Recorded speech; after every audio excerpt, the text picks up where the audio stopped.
Hi guys, it's Tyler with Microbiome Test Kitchen again. Today I'm going to be trying to answer the question, can my microbiome and microbiome enhancing supplements help me lose weight? So there are some studies in the literature about this, but I think that one of the best meta-analyses that looked at a bunch of different studies and took all the data together is this one done by George Kunnackal. It was published in the journal Genes in 2018. So this is pretty much one of the largest literature studies, meta-analyses that I've seen that shows the impact of probiotics on body weight, BMI, and body mass. So the first finding is that any probiotic, prebiotic, or synbiotic won't work. So in 19 of the studies that they looked at, participants who took any one of these supplements decreased their BMI by 0.28, reduced their body weight by 0.64 kilograms. In 11 of the studies, they dropped their fat mass by 0.6 kilograms. And so this was with just any dietary modulation. It's not looking specifically on what type of probiotic, what type of synbiotic. So the second thing that I got out of this was you need to do the probiotic or prebiotic for at least 12 weeks. The researchers found that people who did this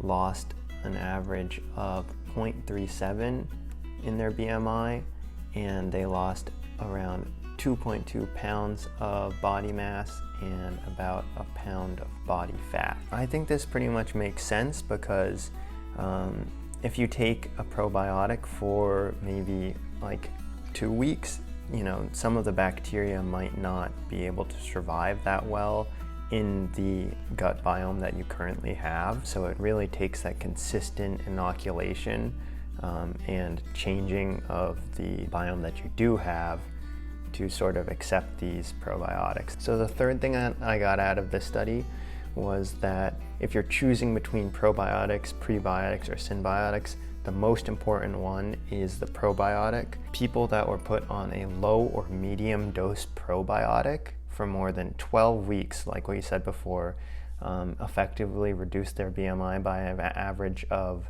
0.38 and made them lose an average of 0.98 kilograms, which is a little more than either probiotic, symbiotic, or prebiotic. Okay, and so number 4, they went over what was more beneficial to use, a multi-species probiotic or a single species probiotic.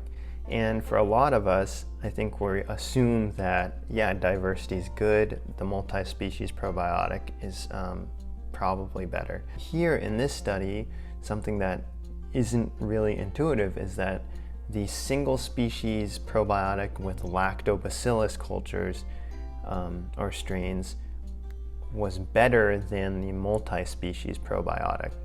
And so the lactobacillus single species probiotic reduced the BMI by 0.47 and it reduced body weight by 1.25 kilograms and fat mass by 1.01 kilograms on average. That's like 2 pounds of just fat mass, which is pretty wild. What does this mean for you? Well, it means that if you're looking to lose weight by taking a probiotic, maybe just look at the ones that have lactobacillus in them.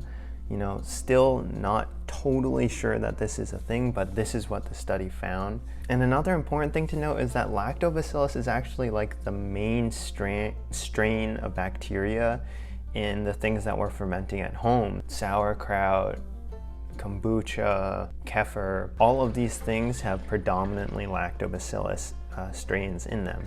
So if you don't want to spend so much money on an expensive bottled probiotic at the store, maybe consider first just eating fermented foods that have a lot of this lactobacillus in them and see what it does. But again, you have to do this for at least 12 weeks consistently. So like every day eating this stuff. So why is this happening? Why are people seeing subjects lose weight by altering their microbiome or taking probiotics?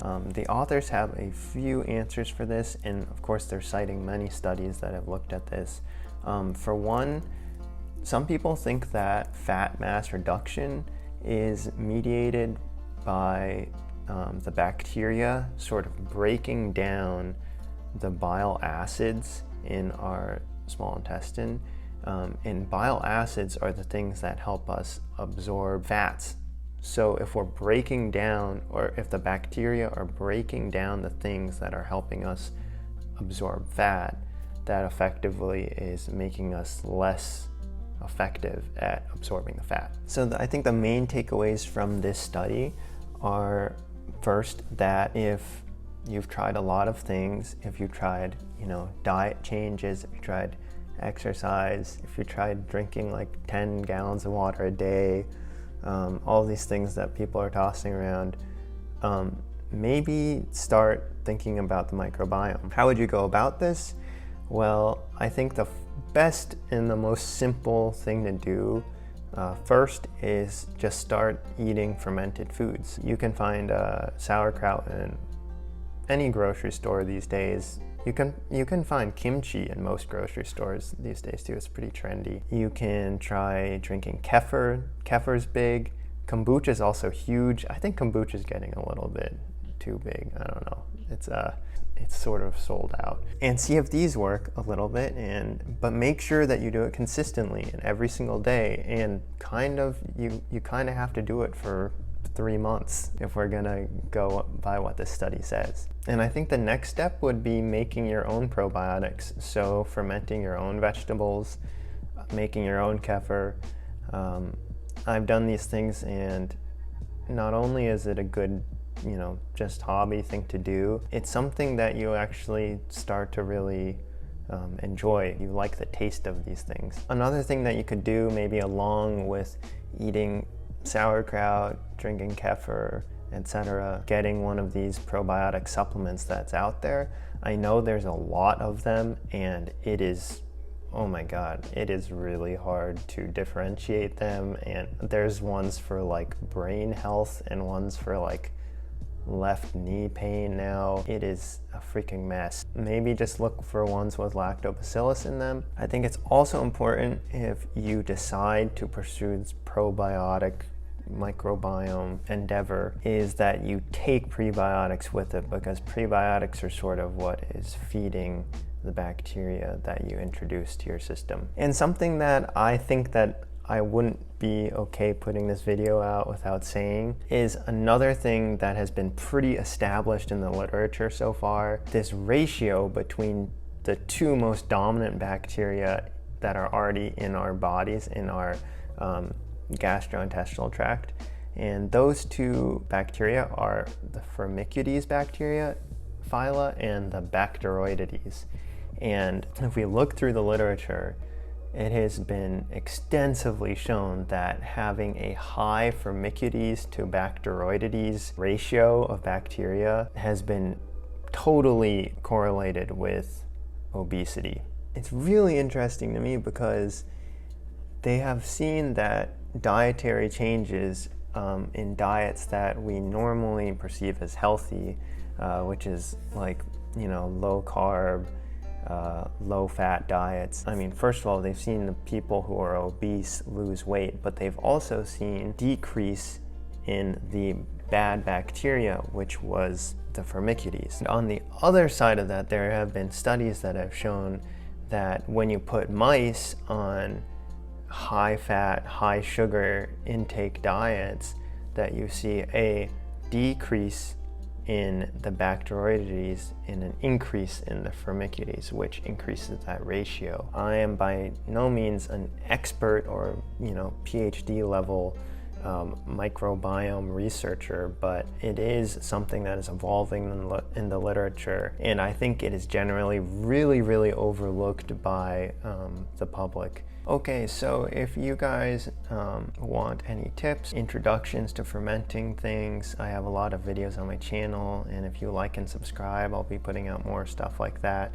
And those could be like your first steps into getting into the microbiome stuff. If you guys have any comments, or if you guys have any other things that you found on the internet while scrolling around, please comment in the comment boxes below, because that would be super cool to have like sort of a dialogue with you guys.